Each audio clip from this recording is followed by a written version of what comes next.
విషయం ఏంటంటే మన రేవంత్ రెడ్డి గారికి కోపం వస్తుందంట. మీడియా అంటేనే కోపం వస్తుందంట. అది ఎలాంటి కోపం అంటే, ఈ హోదాలో నేను లేకపోతే కిందికి దిగి చెంపలు పగ్గలు కొట్టేంత కోపం వస్తుందంట. మరి ఎవరి మీద కోపం వస్తుంది, ఎందుకు వస్తుంది అనేది మ్యాటర్ అంతా మనం మాట్లాడుకుందాం. అంటే ఒకప్పుడు ఆయన ఏదైతే ఒక ఎంపీ ఎమ్మెల్యే స్థాయిలో ఉన్నాడో, ఒక టీపీసీసీ రావడానికి కారణము, ఒక సీఎం కావడానికి కారణం కూడా ఆ వ్యక్తులే. అలాంటి వాళ్ళను చూస్తే ఇప్పుడు కోపం వస్తుంది, చెంప పగలు కొట్టేంత కోపం వస్తుంది మన సీఎం గారికి. అది ఎందుకు అంటే, ఇప్పుడు చెప్పుకుంటాను దానికోసమే. అంటే వాళ్ళు ఎంత కష్టపడ్డారు, నువ్వు అప్పట్లో రూపాయి ఇవ్వకుండా నీకు పనిచేశారు. ఇప్పుడు ఆయన ఏం చెప్తున్నారు, గతంలో కొంతమంది పార్టీలు పెట్టుకునేది వాళ్ళతోని, ఇప్పుడు అలా కాకుండా యూట్యూబ్ ఛానల్ పెట్టుకున్నారు అని చెప్పడం జరుగుతుంది. సో క్లారిటీ వచ్చింది యూట్యూబ్ ఛానల్ కోసం. అంటే యూట్యూబ్ ఛానల్ అని పక్కన పెడితే జర్నలిస్టులు ఎవరైతే చాలా జీతాలు శాటిలైట్ ఛానల్లో పనిచేస్తున్నారో, వాళ్ళు వాళ్ళ ఫ్యామిలీని పోషించుకోలేక, వాళ్ళ పిల్లల్ని స్కూల్లో పెద్ద స్కూల్లో చదివించుకోలేక, అంటే ఈ దరిద్రాలు చేయగానే, ఈ గవర్నమెంట్లు చేయగానే గవర్నమెంట్ స్కూల్ సక్కంగా లేక ప్రైవేట్ స్కూళ్ళకు పంపించుకునే పరిస్థితి వచ్చింది. సో అక్కడ ఎట్లా అంటే జలగలు రక్తం పీలుస్తారుగా, అట్లా పీలుస్తూ ఉంటారు ప్రైవేట్ స్కూళ్ళల్లో. సో తప్పని పరిస్థితుల్లో అక్కడ ఉంటే ఆ శాలరీలు వర్కౌట్ అవుతారో కాబట్టి కొన్ని యూట్యూబ్ ఛానల్లోకి వచ్చి బతుకుతున్నారు. అలా పని చేసుకుంటూ బతుకుతున్నారు. అలా వచ్చే పర్లేదు కొద్ది జీతాలతో, ఎంతో కొంత అంటే ప్రశాంతంగా 8 గంటలు పడుకునేంత ప్రశాంతత లేదు వాళ్ళకి, కానీ ఎంతో కొంత బెటర్ వాళ్ళని జర మంచి స్కూల్లో చదివించుకునే పరిస్థితి వచ్చింది ఈ జర్నలిస్టులకు. అలాంటి వాళ్ళని పట్టుకొని నాకు ఈ హోదా లేకపోతే కిందికి దిగి చెంపలు వల్ల కొట్టే అంత కోపం వస్తుంది ఈ యూట్యూబ్ జర్నలిస్టులను చూస్తే అని అన్నాడు. ఫస్ట్ యూట్యూబ్ కూడా అనలేదు, జర్నలిస్టులు అని. సీనియర్ జర్నలిస్టు, జూనియర్ జర్నలిస్టు అంటే సరే, సీనియర్లు జూనియర్లు అనేది రెస్పెక్ట్ ఇచ్చుకోవాలి, అది ఓకే, అది వాళ్ళ మట్టుకు పరిమితం. అంతేగాని నీకు అవసరం లేదు కదా. ఇప్పుడు నువ్వు అట్లా అంటే నిజంగా జర్నలిస్టులను గౌరవించేటోడు అయితే మళ్ళీ ఇల్లులు ఎందుకు ఇస్తావు, ఫ్లాట్లు ఎందుకు ఇస్తావు, జాగులు ఎందుకు ఇస్తావు చెప్పాలి కదా. నిజంగా జర్నలిస్టులకు నువ్వు గౌరవం ఇచ్చినోడు అయితే సెక్రటరీలకు పంపించేది, అలౌట్ చేసేది. గతంలో ఆ ఐడి కార్డు ఉంటే, ఛానల్ ఐడి కార్డు ఉంటే ఛానల్ సెక్రటరీలకు పోయేది. మరి నువ్వు వచ్చిన తర్వాత ఎందుకు ప్రజాపాలన అన్నో, ప్రజలు ఎన్నుకున్న పార్టీ అన్నో, ఎన్నుకున్న ప్రభుత్వం అన్నో, మరి నువ్వెందుకు పంపిస్తావు సెక్రటరీలకు? ఏదైనా ప్రెస్ మీట్ ఉందా, ఏదైనా ఇంపార్టెంట్ ఉంటే అది కొన్ని ఛానల్ పేర్లు చెప్తే ఆ ఛానల్ మాత్రమే అలౌట్ చేస్తారు లోపలికి. వ్యక్తిగతంగా వెళ్ళడానికి లేదు, సరే ఆ సెక్రటరీలోకి వెళ్ళడానికి లేదు, కనీసం సెక్రటరీలో ఛాంబర్ లేదు కదా మీడియాకి. గతంలో ఉండేది, పాత సెక్రటరీ ఉన్నప్పుడు ఉండేది. సరే కేసీఆర్ తప్పు చేసిండు, కేసీఆర్ పెట్టలేదు, అసలు కేసీఆర్ కేటాయించలేదు రూము అని నువ్వు చెప్తుండొచ్చు. మరి నువ్వు వచ్చిన తర్వాత నువ్వు కేటాయించవచ్చు కదా రూము, అది నీ చేతిలో, నీ అధికారం కదా, అది నీకు చేతిలో ఉంది కదా. నువ్వు మీడియాని మీడియాని పట్టించుకోవు. అప్పుడు మాజీ సీఎం కేసీఆర్ గారు మీడియాని పట్టించుకోలేదు, మీడియాని ఇష్టం వచ్చినట్టు తిట్టిండు, ఛానల్ బంద్ చేసి మస్తు మాట్లాడు, చిలక పలుకులు, అసలు రామచిలక పలుకులు అవైతే అప్పట్లో. మరి నువ్వు ప్రభుత్వంలోకి వచ్చిన తర్వాత నువ్వే అధికారము, నువ్వు రాష్ట్రానికి మొదటి వ్యక్తివి, నువ్వు సీఎం, నువ్వు ముఖ్యమంత్రి, మర్చిపోతున్నావు నువ్వు ఒక ముఖ్యమంత్రివి. మరి నువ్వెందుకు అలౌ చేయట్లేవు మీడియాని లోపలికి?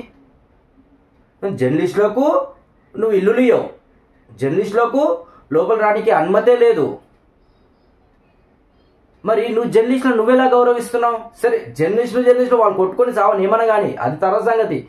ఇప్పుడు మన ఇంట్లో గొడవలు అయితే మనం కొట్టుకున్నా సరే, బయటోడు వచ్చి నొల్లి పెడితే వాడిని మనం మీద పడి కొడతాం. సరే మరి జర్నలిస్టులు కూడా అలాగే. ఇప్పుడు మేమేం కొట్టుకున్నా, ఏం చేసినా సరే, బయటోడి నీకేం సంబంధం, నువ్వెందుకు మా మధ్యలో చిచ్చు పెడుతున్నావు నువ్వు అంటే ఆయన ఏమంటాడంటే, జర్నలిస్టులు సీనియర్లు జూనియర్లు అని ఇంగిత జ్ఞానం లేదు కొంతమందికి. ఇప్పుడు వచ్చిన జర్నలిస్టులకు వాళ్ళ ట్యూబులు అనుకుంటూ వస్తారు. సో వాళ్ళు వస్తే కూడా వాళ్ళ మీద కాలేసుకొని కూర్చొని మా కళ్ళలో కళ్ళు పెట్టి చూస్తారంటే, అవును, కళ్ళలో కళ్ళు పెట్టి చూస్తే దొంగనే భయపడతాడు, నిజాయితీపరుడు భయపడడు.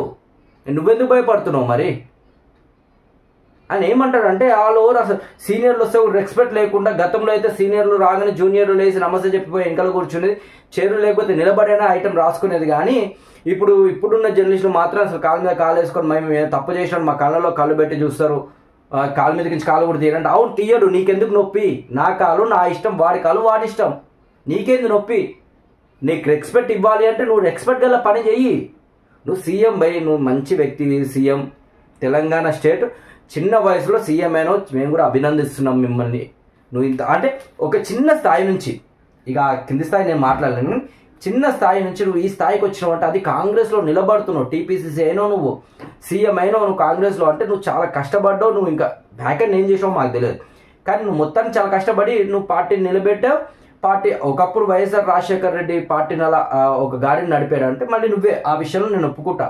కానీ నీకు సపోర్ట్ చేసిన జర్నలిస్టులని గతంలో యూట్యూబ్ ఇవే సోషల్ మీడియా కదా నీకు సపోర్ట్ చేసింది. మరి వాళ్ళు అప్పుడు నీకు నచ్చిన వాళ్ళు ఇప్పుడు ట్యూబ్ల కాడికి వచ్చింది, జర్నలిస్టులకు గౌరవాలు ఇస్తావు. నిజంగా సీఎం కాకపోతే కిందికి పల్ల కొట్టేదంట, చెంపలు పల్ల కొట్టేదంట. ఏమంటున్నారంటే ఇప్పుడున్న సీనియర్ జర్నలిస్టులను వాళ్ళని ఎలగొట్టేయండి, వాళ్ళకి సపరేట్ ఒక కేటగిరీ పెట్టి అక్కడ నూకేయండి, వాళ్ళని మీరు డివైడ్ చేయండి, మీరు డివైడ్ కాండి. అంటే ఇది ఎట్లుందంటే ఇది ఒక పాలన, హెటరో పాలన ఏదో ఉంటుంది, విభజించు పాలించు. అంటే మీ ఇద్దరు అన్నదమ్ముళ్ళు ఉంటే అన్నదమ్ముల మధ్యలో చిచ్చు పెట్టి నిన్నొకసారి పంపించి అరే మీ అన్న ఇట్లా చేస్తున్నాడు అట్లా చేస్తున్నాడు, వీని రెచ్చగొట్టడం, మీ తమ్ముడు ఇట్లా చేస్తున్నాడు చేస్తున్నాడు నీకు రెచ్చగొట్టి ఇద్దరి పైన ఆధిపత్యం చెలాయిస్తాడన్నమాట. అలా నడుస్తుంది ఇప్పుడు. అంటే శాటిలైట్ ఛానళ్ళు ఇప్పుడు ఆల్మోస్ట్ చాలా ఛానళ్ళు కూడా ఏ పార్టీ, ఇప్పుడు సీఎం రేవంత్ రెడ్డి గారే అన్నారు గతంలో కొన్ని పార్టీలు వాళ్ళ అవసరాల కోసం ఛానల్ పెట్టుకోవడం జరిగింది, రాజకీయ పార్టీలు ఛానల్ పెట్టారంట. ఒప్పుకుంటున్నావు కదా నువ్వు, రాజకీయ పార్టీలే ఛానల్ పెట్టి ఏది కూడా స్వచ్ఛందంగా జనాలకు ఏదో చేద్దామని ఏం పెట్టలేదు, నువ్వు ఒప్పుకున్నావు. సో అలాంటప్పుడు మరి నువ్వు ఈ స్థాయికి రావడానికి కూడా ఇదే లోకల్ మీడియా, ఇదే శాటిలైట్ మీడియా కాకుండా ఇది సోషల్ మీడియా యూట్యూబ్ ఛానల్లో మరి నీ లేపింది కదా. అప్పుడు నువ్వు ఎవరికి ఎన్ని డబ్బులు ఇచ్చావు, మరి ఎన్ని కోట్లు ఇచ్చావు, ఒప్పుకుంటావు మరి ఎన్ని కోట్లు ఇచ్చి నడిపించావు. కేసీఆర్ మీద కోపంతో చాలా ఛానల్ కూడా నీకు సపోర్ట్ చేసింది. అప్పుడు నిజంగా యూట్యూబ్ ఛానల్ చాలా గ్రేట్ అది ఇదని మాట్లాడను. మరి ఇప్పుడు ఎందుకు కోపం వస్తుంది యూట్యూబ్ ఛానల్ మీద? వాళ్ళు నీకు అప్పుడు స్వచ్ఛందంగా సపోర్ట్ చేశారు, నువ్వేం అడగలేదు కదా, స్వచ్ఛందంగా సపోర్ట్ చేశారు, ఇదే సోషల్ మీడియా. సో ఇప్పుడు నీ వైఖరి నచ్చక, అప్పుడు కేసీఆర్ వైఖరి నచ్చక నీకు సపోర్ట్ చేశారు ఈ యూట్యూబ్ ఛానల్. ఇప్పుడు నువ్వు నచ్చక నీకు వ్యతిరేకంగా చూపిస్తున్నాడు, అలా తప్పేముంది? అంటే నీకు నచ్చితేనేమో మంచోడు, నీకు నచ్చకపోతే చెడ్డోడు. వాడిని పల్ల కొడతావు, చెంపలు పల్ల కొడతాను. ఒక జర్నలిస్ట్ని పట్టుకొని చెంపలు పల్ల కొడతాను మాట్లాడుతాను. మీరు ఒక సీఎం, ఒక మంచి హోదాలో ఉన్నారు, మీరు అట్లా మాట్లాడడం కరెక్ట్ కాదు కదా. మళ్ళీ అంటాడు వాడు అసలు నా ముందు కాలు మీద కాలేసుకొని కూర్చొని నా కళ్ళలో కలబెట్టి చూస్తానని. తప్పేముంది? జర్నలిస్టుకు అధికారం ఉంది. సరే దొంగ జర్నలిస్ట్ అనుకుందాం, దొంగ జర్నలిస్ట్ అయితే ఎసిరికొట్టు పోతాడు కదా. ఇప్పుడు నీ సమావేశంలోకి వచ్చిండు అంటే వాడికి ఏదో ఒక హోదా అయితే ఉంది కదా, ఒక ఛానల్ హోదా అయితే ఉంది కదా. ఏదో రోడ్ మీద వాడు వచ్చైతే కూర్చోలేదు కదా. మంచో చెడో సరే వాడు అవాస్తవాలే చూపిస్తున్నాడు, వాడో జర్నలిస్టే కదా.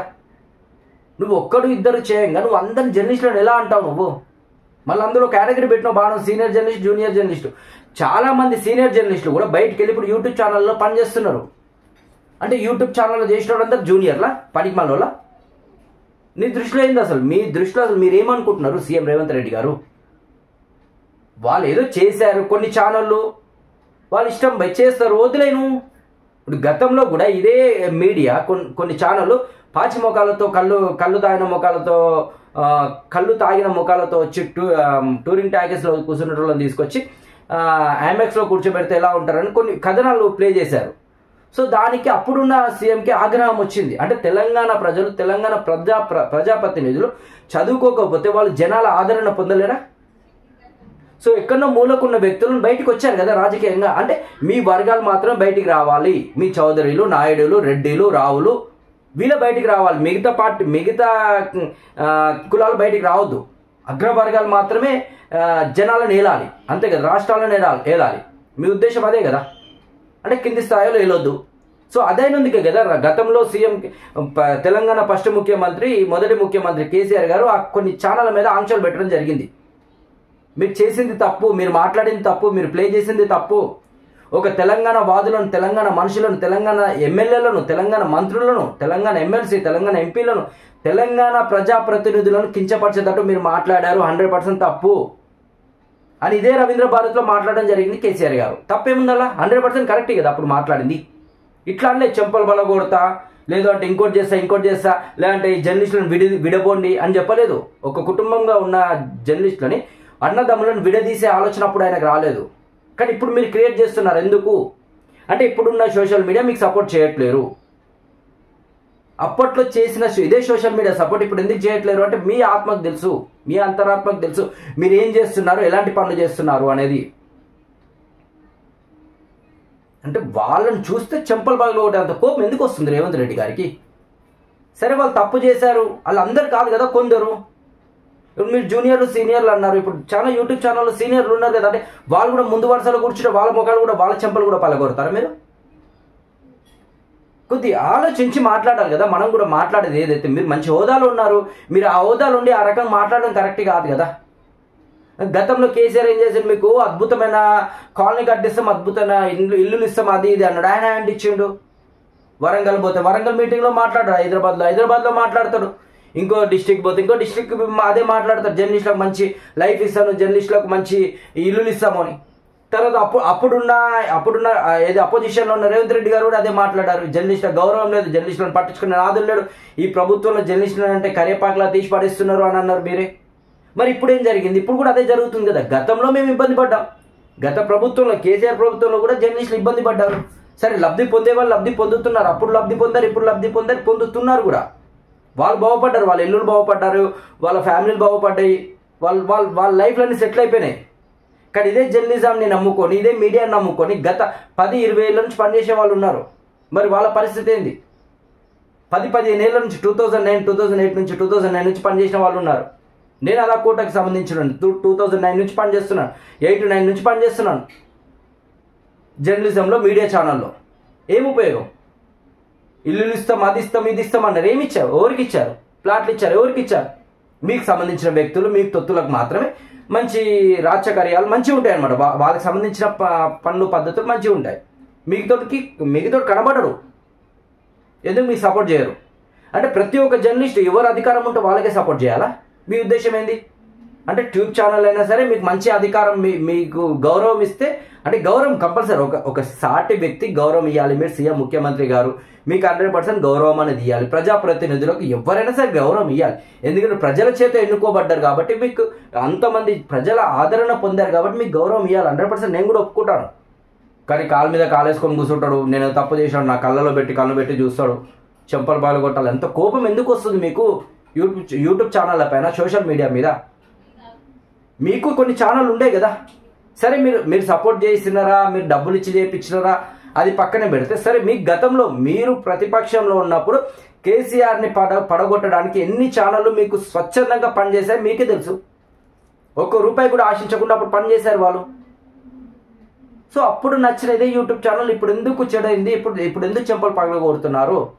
అన్నదమ్ముళ్ళ ఒక కుటుంబంగా ఉన్న జర్నలిస్టులను మీరు విడదీయమంటారు.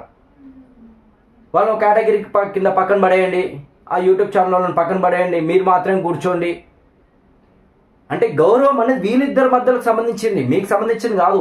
ఇందులో జర్నలిజంలో మీడియా పొలిటికల్గా మధ్యలో దూరడానికి ఏం లేదు.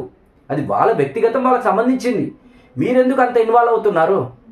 ఫస్ట్ రాష్ట్రంలో చాలా పనులు ఉన్నాయి, ఇంకా కానీ ఉన్నాయి, ఖజానా లేదు. సో ఇవన్నీ ఎలా ఫీల్ చేయాలి, ఎలా చూడాలి, అదే ఆలోచించండి తప్ప మీరు జర్నలిస్టులు ఇట్లా ఉన్నారు, ఈ జర్నలిస్టులు అట్లా ఉన్నారు మీకెందుకు? 10 ఏళ్ళు 20 ఏళ్ళు 15 ఏళ్ళు చాలా కష్టపడ్డాం కదా. మరి అదే శాటిలైట్ ఛానల్ ఎవడేమి ఇచ్చాడు? అదే 10,000 15,000 16,000. మరి బతకడం ఎలా? మీరు బతుకుతారా? కనీసం మీ ఇంట్లో పెంచుకునే కుక్క ఖరీదు కాదు ఆ జీతాలు. శాటిలైట్ ఛానల్ వచ్చే జీతాలు మీ ఇంట్లో కుక్కకు ఫుడ్ పెడతారు కదా, తిండి పెడతారు కదా, అంత ఖర్చు కూడా ఉండదు. ఆ నెల ఖర్చు కూడా వీళ్ళ జీతాలు కాదు, శాటిలైట్ ఛానల్లో జీతాలు కావు. అందుకనే బయటకు వెళ్ళి యూట్యూబ్ ఛానల్లో పని చేసుకుంటున్నారు, తప్పేముంది? సరే, కొంతమంది స్వచ్ఛందంగా పెట్టుకున్నారు, సో మీరు తప్పుడు సమాచారం చేస్తున్నారు, తప్పుడు ఊరికే బురద పోస్తున్నారు. వాళ్ళు అనండి, 1-2 ఛానల్ ఉన్నాయేమో, అంతేగా అందరికి ఎలా అంటగడతారు మీరు? తప్పు కదా అది. సో ఇదైతే కరెక్ట్ పద్ధతి కాదు, కరెక్ట్ ఆలోచన కూడా కాదు. రేవంత్ రెడ్డి గారు, మీరు చాలా యువకులు, మంచి పొజిషన్ నుంచి వచ్చారు. మీరు ఇప్పుడు జర్నలిజం కూడా అందరూ అనుకునేది ఇదే, ఏం జరుగుతుంది, రేవంత్ రెడ్డి గారు ఎందుకు ఇలా మాట్లాడారని అందరూ అనుకుంటున్నారు. ఎందుకలా మీరు చర్చలో ఉంటున్నారు? మంచి విషయంలో చర్చలో ఉండండి. మీరు పథకాలు ఇంకా అమలు కావాలి, పథకాలు అమలయ్యేది చాలా ఉన్నాయి. ఫ్రీ బస్ ఇస్తున్నారు, మంచి సంతోషం. నెక్స్ట్ ఫ్రీ కరెంట్ ఇస్తున్నారు, ఇంకా సంతోషం. రైతు బంధు వేశారు కొంతమందికి, సంతోషం. రుణమాఫీ అయింది, ఇంకా సంతోషం. ఇలాంటి పనులు చేయండి, పథకాలు చేయండి. అంతేగాని ఎంతసేపు ప్రతిపక్షం మీద ఉండాలి దృష్టి, లేదంటే మీడియా మీదే ఉండాలి దృష్టి అంటే ఎందుకంత? మీరు ఎందుకు సంకలు వేసుకొని కూర్చున్నారు? వీళ్ళందరికీ ఎందుకు సంకలు వేస్తున్నారు? వీళ్ళని ఎందుకు ఫోకస్ చేస్తున్నారు మీరు? మీ ప్రభుత్వం మీద, మీ ఎమ్మెల్యేలు, మీ ఎంపీలు, మీ మినిస్టర్ల మీద, మీ ప్రతిపక్షాల లీడర్ల మీద అసలు ఏం జరుగుతుంది, ఎలా జరుగుతుంది అది చేయండి. కానీ గతంలో 10 ఏళ్ళు ఇట్లా చేస్తారు, ఇప్పుడు మేము ఇట్లా చేస్తున్నామంటే దానికి ముందు చరిత్ర మీరు చెప్పాలి కదా, 50 ఏళ్ళు ఏం చేశారు అనేది. సో కడుపు చించుకుంటే కాళ్ళ మీద పడుతుంది, దానివల్ల ఉపయోగం లేదు. ముందేం కావాలి, ఏం చేయాలి? ఇప్పుడు కళ్యాణ లక్ష్మితో పాటు ఇంకా తులం బంగారం ఇస్తా అన్నారు, అది ఇవ్వండి. మహాలక్ష్మి పథకంలో మన 2500 ఇస్తా అన్నారు మహిళలకు, అది ఇవ్వండి. చదువుకునే అమ్మాయిలకు స్కూటీలు ఇస్తా అన్నారు, అది ఇవ్వండి. ఫ్రీ బస్సులు ఇంకా పెంచండి, అడుగుతున్నారు ఆడోళ్ళు మహిళలు, ఫ్రీ బస్సు పెంచండి. అదే ఆలోచన పక్కన పెట్టి ఎంతసేపు యూట్యూబ్ ఛానల్, సోషల్ మీడియా, వీళ్ళని బ్యాన్ చేయాలి, వాళ్ళని బ్యాన్ చేయాలి, లేదు అంటే ప్రతిపక్షం 10 ఏళ్ల క్రితం ఇలా చేశారు, అలా చేశారు, మొత్తం నాశనం, అవన్నీ ఎందుకు? మాకు ఇప్పుడు ఏం జరుగుతుంది అనేది కావాలి. సో ఈ ఇన్ఫర్మేషన్ కనుక మీకు నచ్చితే లైక్ చేయండి, కామెంట్ చేయండి, సబ్స్క్రైబ్ మీకు నచ్చితే చేసుకోండి, లేదంటే లేదు. నేను దాన్ని బలవంతం చేయను. Thank you.